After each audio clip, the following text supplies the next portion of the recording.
In a crumbling apartment complex on the edge of Southside Chicago, 37-year-old Monique Harper is known as the paranoid tenant, the one who files noise complaints, installs extra locks, and asks too many questions. Management ignores her. The other tenants avoid her. But late at night, Monique hears muffled crying, always coming from behind the same wall. When she begins recording audio and noticing strange service reports that never happened, she uncovers something horrifying. Her building once housed a makeshift juvenile holding cell during the late 90s under an unlicensed security program, now hidden behind drywall. As she pieces together who vanished in those years and how some were transferred without documentation, Monique finds herself in a psychological war against the landlord, a retired cop with secrets and her own sense of reality. But her mind isn't breaking, it's remembering. Before we uncover today's case, a quick reminder. If you haven't subscribed yet, now is the time. Hit that subscribe button and turn on the notification bell so you never miss a single clue, twist, or breakthrough in the stories to come. Now, let's dive into the case. It started with the crying. Soft at first, like a whimper behind drywall. Monique Harper sat up in bed, holding her breath. It was 2:43 a.m, the exact same time as the past 3 nights. She stared at the far wall of her bedroom, the one adjacent to the hallway and a maintenance closet no one ever used. The crying was faint young, maybe 6 or 7 years old, and it always ended the same way, a low humming like fluorescent lights kicking on, then silence. She pressed her hand flat against the peeling eggshell paint. It felt cold, denser than the rest of her apartment walls. Still, no sound, only her pulse in her ears.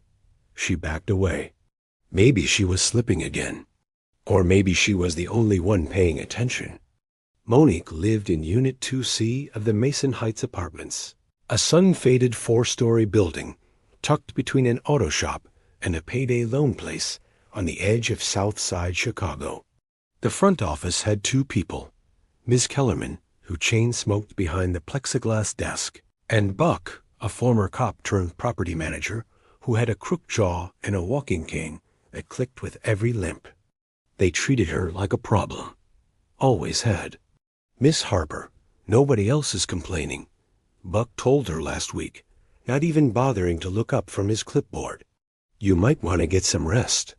Cut down on that herbal tea or whatever it is y'all do. She didn't laugh. She didn't blink.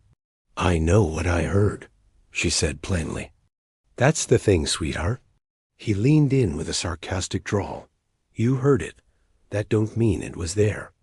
10 days earlier, Monique had filed her first complaint. Then came the second. By the 4th, Buck stopped answering her calls entirely. So she did what no one else in the building would bother with. She started documenting everything. She bought a pocket recorder off eBay, shoved it under the couch near the wall. She took time-stamped notes, tracked each night the noise happened. She even downloaded an app to scan EMF levels and audio wavelengths, not because she believed in ghosts, but because someone had to believe something. And in Mason Heights, belief was a dangerous thing. Monique worked part-time as a transcriptionist for a law firm downtown, remote work, mostly, which gave her long, isolated hours in the apartment. She didn't mind being alone. She kept her place clean, her blinds shut, her fridge stocked with tea and leftovers. It wasn't glamorous, but it was safe. At least it used to be. But now, the building felt off. People came and went too quickly. Packages disappeared. The hallway cameras had been malfunctioning for months. And Buck? He kept fixing things that weren't broken, like drilling into sealed drywall, replacing sections of hallway paneling without ever informing the tenants. It wasn't till the night of the rainstorm that Monique found the folder. Water had leaked from the ceiling near the utility room. Buck and a maintenance guy were scrambling to shut off the main when Monique noticed a plastic crate tucked behind an old radiator, half hidden like someone meant to come back for it. No one saw her grab it. Inside the folder were blueprints of the building dated 1998, stamped by a company that no longer existed, Martel Urban Holdings. The schematics showed every floor plan. But the second floor had a strange addition, a section labeled Unit Holding, marked in red ink. There were no doors, no stairwell access, just a square room sealed into the center of the floor, a dead zone, and Monique's bedroom wall backed up right against it. That night, she didn't sleep. She listened, and the crying came again, longer this time, sharper, a soft thump, then a hiss, then silence. The next morning, she knocked on Miss Grier's door, the retired substitute teacher who lived across the hall, a kind older woman with sharp eyes and a sharper memory. Miss Grier, do you remember anything about this building? Like ... before it was called Mason Heights? The woman blinked. Honey, before they slapped that fancy name on it, it was called Jefferson House. Used to be government subsidized. Folks came in and out, but I remember some kids, not many, but a few foster placements maybe. Something didn't feel right back then either. Monique held out the blueprint. Do you know what this means? The woman's face tightened. No one ever lived in that part of the floor, and nobody ever talked about it. It's been bricked over since the late 90s.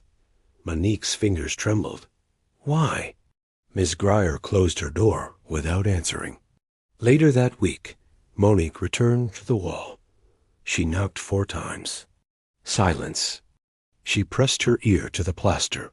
And then, just barely, from inside that dead space between rooms, a child whispered, "You're not supposed to find us."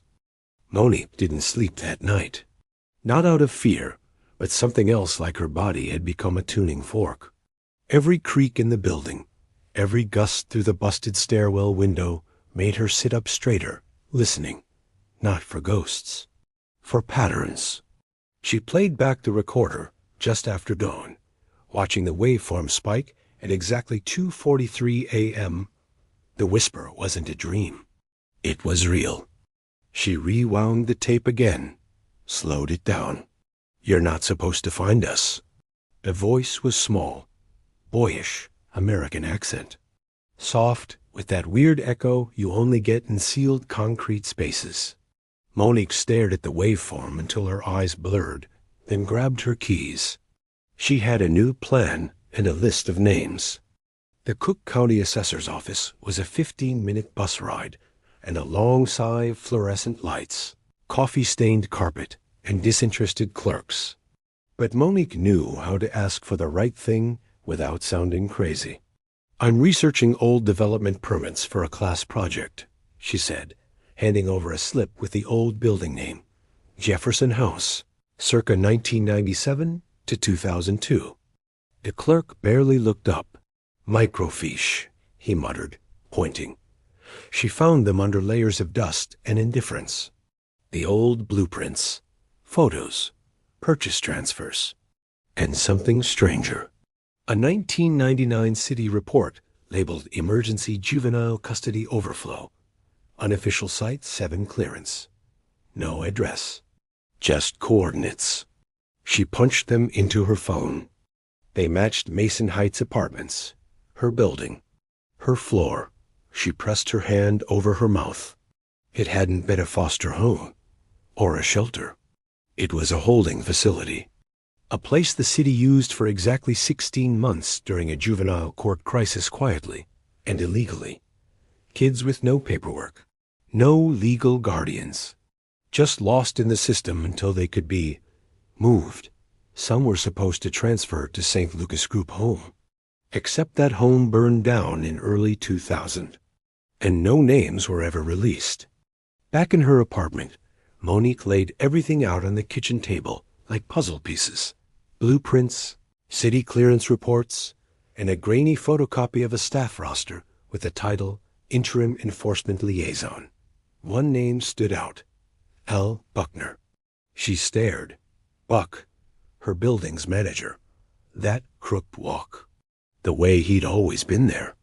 Always acted like he owned the place. She felt her stomach turn. He hadn't retired from the force and picked up building management. He stayed in the building he once ran as a hidden detention site. That evening, she visited apartment 3D, the one above hers, where a quiet delivery guy named Elijah lived with his baby sister, Tasha. He was rarely home graveyard shifts at the warehouse, but he owed her a favor for helping them avoid an eviction notice last month. "Hey," she said when he opened the door. "I need access to your vents, just for 10 minutes. He looked confused, but let her in. She climbed onto a chair, unscrewed the wall plate, and dropped a tiny Bluetooth mic inside wired to her phone. She repeated the process in her own unit. At 2:30 a.m. she waited. This time, the sound was clearer, shuffling, muffled crying. Then a name, whispered through the static. Marlon. Then another. Jem. Then a low hum again. Names. She was hearing names. Monique began visiting public libraries and courthouses during the day, searching for records of any missing kids named Marlon or Jem in the South Side from 1998 to 2000. There were 3 Marlons. One of them, Marlon DeVue, age 9, had been removed from school records and never enrolled again. Cause of exit, relocation. No further contact.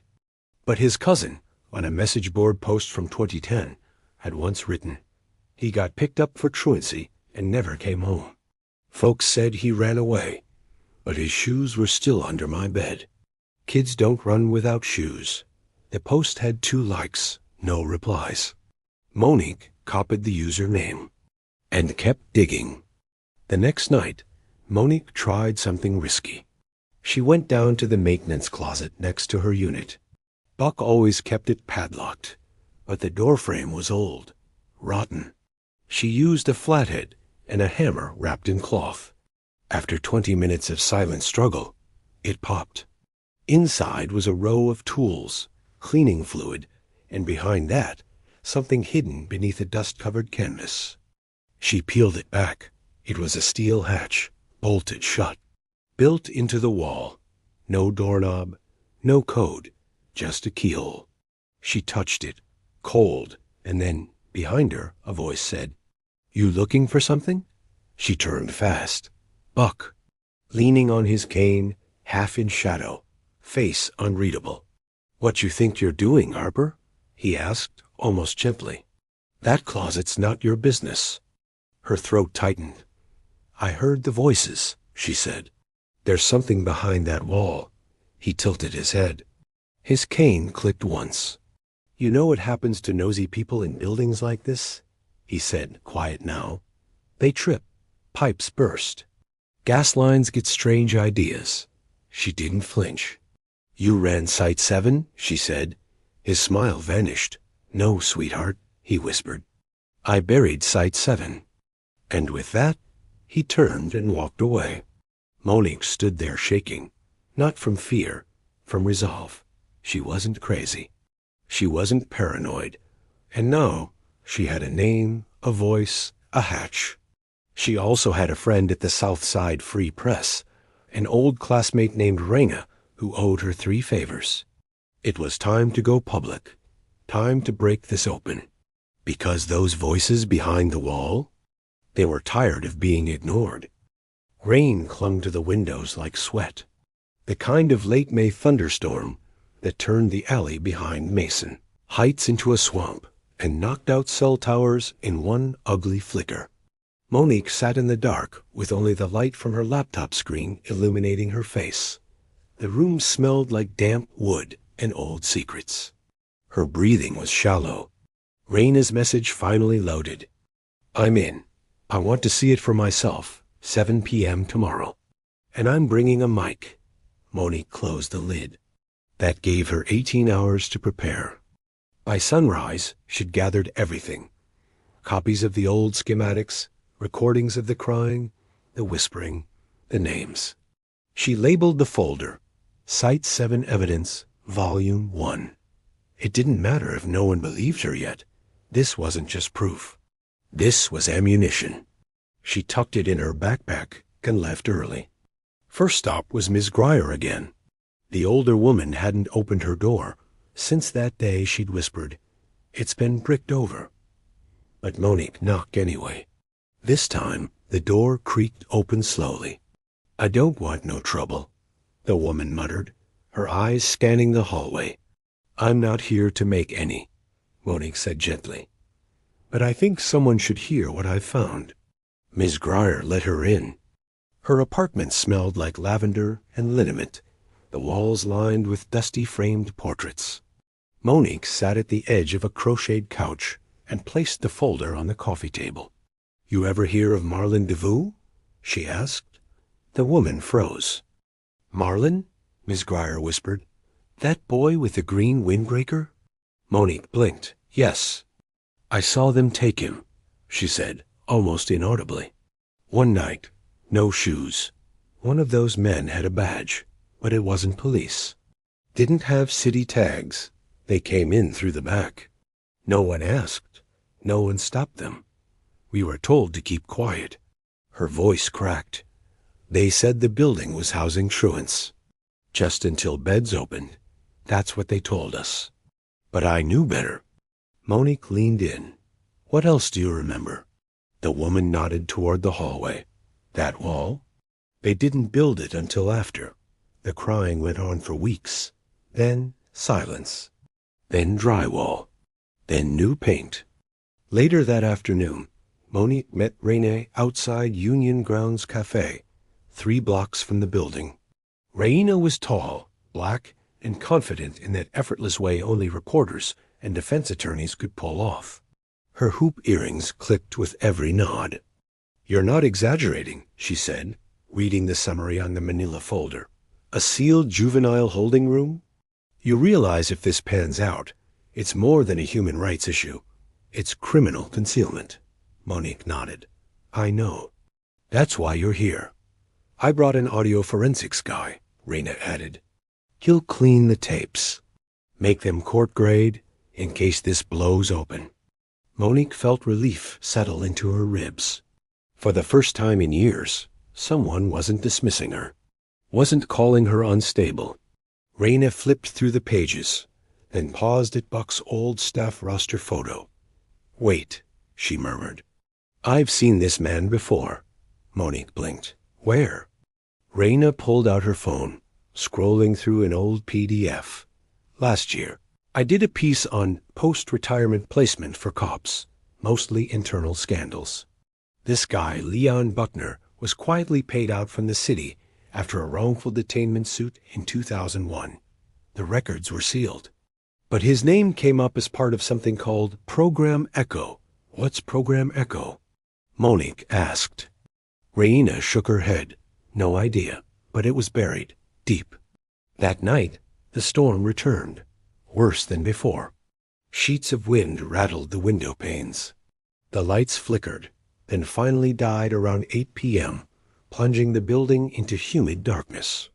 Monique and Raina sat with flashlights and backup recorders in Monique's bedroom. Then, 2:43 a.m., the crying began, soft, just as before. Then names. Jem, Mar, Lon, Tay. Raina clutched the mic, eyes wide. "Jesus Christ," she whispered. "That's not old noise. That's live transmission. Someone's in there."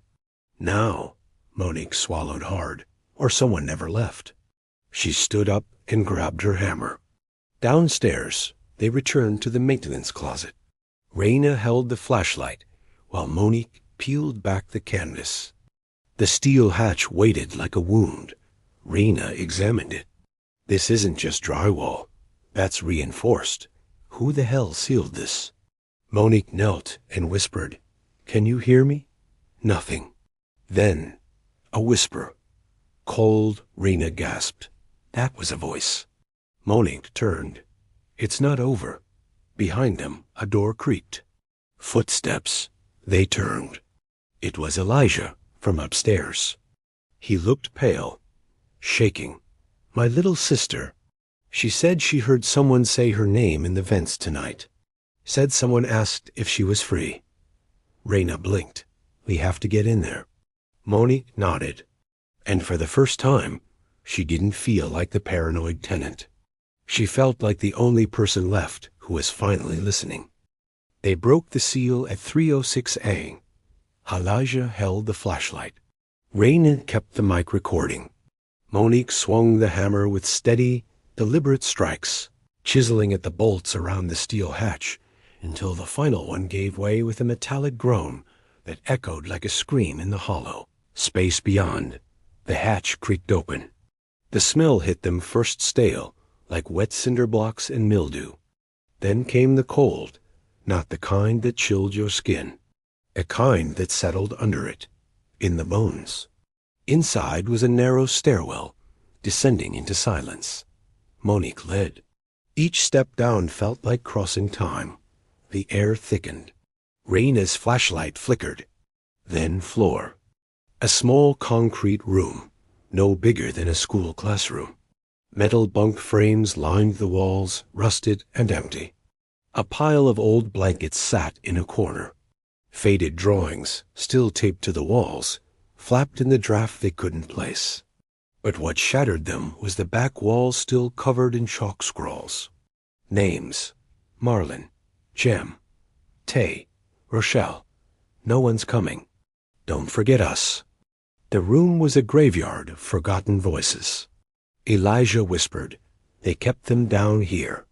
Raina turned slowly in place, capturing everything with her phone's camera. There's no oxygen vent, no light, no fire escape. Monique's throat clenched. They were buried alive. She dropped to her knees beside a corner and found a child's sneaker, no larger than her palm. Inside it a crumpled paper. She unfolded it with shaking hands. It read, if you find us, don't let them lie. By noon the next day, the news broke. Raina's article dropped like a thunderclap. Chicago's hidden cellar, uncovering the secret juvenile holding site at Mason Heights. The photos of the drawings, the audio recordings. Buckner's sealed payout. The connections to Program Echo, an off-the-books juvenile diversion program used to quietly detain problem youth without court records, without trial, often for weeks at a time. Mostly black, mostly poor, mostly forgotten. The outcry was immediate. City officials called for emergency investigations. FBI reopened 2 dormant files. Families that had given up hope came forward, clutching old photos and case numbers. The name Marlin DeVoe trended nationwide. Someone found a surviving sibling of Jim Morris, who remembered the day his brother never came home. And Buckner? Gone. Evaporated overnight. His office emptied. His phone disconnected. Monique sat on the curb outside Mason Heights that evening, legs crossed, watching kids play across the street like they'd never heard the word sight or holding or ghosts with names. Raina joined her, a quiet smile behind tired eyes. They're reopening the DeVoe case, she said softly, and you'll probably get subpoenaed. That okay? Monique nodded. It's more than okay. They sat in silence for a while. What'll you do now? Raina asked. Monique exhaled. I think I'll stay, she said. Someone needs to make sure this place never forgets again. Weeks later, construction crews began excavating under Mason Heights. Plans for a memorial were drawn. A class action lawsuit took shape. And every so often, late at night, when the wind cut through the building just right, you could still hear the soft echo of a voice saying, "You're not supposed to find us." But now, they had been, and they would never be buried again. This story wasn't just about one case. It was about how quickly truth can vanish when assumptions replace evidence, and how unchecked authority becomes a weapon instead of a shield. It was about fear, how it twists judgment, silences witnesses, and turns policy into harm. But more than anything, it was about dignity and the fight to hold on to it. For every family, who never got the apology. For every name that was buried under suspicion instead of cleared by justice. For every child forced to grow up the moment someone else decided they looked guilty. So if this story made you feel something, don't let it end with sympathy. Let it push you to ask harder questions, to challenge what's hidden, and to care before the sirens start. You don't need a badge to speak the truth. You just need to know when silence becomes complicated. If this story spoke to you, share and comment, because conversations lead to awareness. And awareness? That's where justice begins.